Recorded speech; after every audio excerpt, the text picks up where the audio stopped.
Actuacions musicals, teatre, activitat esportiva, tallers mediambientals i activitats per a les famílies seran algunes de les activitats que tindran lloc a la primera Festa del Riu, que es farà el proper 2 de juny a Manresa. Una proposta per redescobrir el Cardener, al seu pas per la capital del Bages, en una jornada lúdica i plena d'activitats per posar en valor la riba del riu com a espai natural de cultura i d'ús ciutadà. Si haguéssim de decidir quin és el model de riu, ara mateix posem en valor l'espai i fem una activitat, però si és un model de riu, li demanéssim a la gent, alguns dirien jo com a Balaguer o com a Lleida, els altres jo com el Parc del Besòs, que pugui ser molt per l'ús de tothom, i altres que dirien doncs, una tercera opció, no? Com que de moment no tenim recursos per poder decidir quin és el model de riu que ens hem de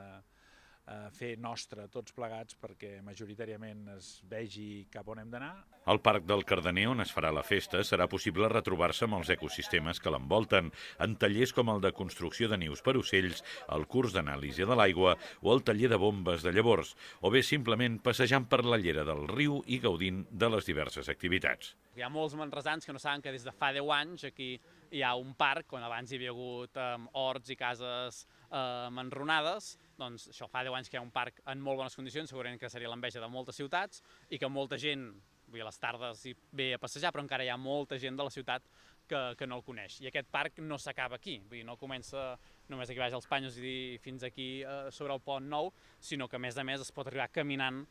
fins a Sant Joan de Vilatorrada, tot i que el camí aleshores és molt més estret. Vull dir que tenim un espai que és, i encara pot ser més, un oasi de natura, de biodiversitat. És un lloc fàcil on veure gran diversitat, com deia, d'aus. És un pulmó verd de la ciutat, vull dir, està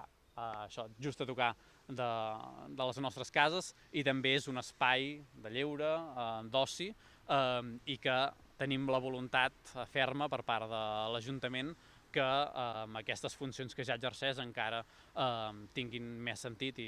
en el futur. El creixement de la ciutat en direcció nord a partir de l'enderrocament de les muralles, així com la trencada orografia, han fet que amb el pas del temps la ciutat cada vegada visqués més d'esquena al riu, trencant la tradició històrica i simbòlica de la capital del Bages. Per això, aquesta primera edició és una manera de tornar a obrir aquesta part de la ciutat i de que els seus habitants se la facin seva.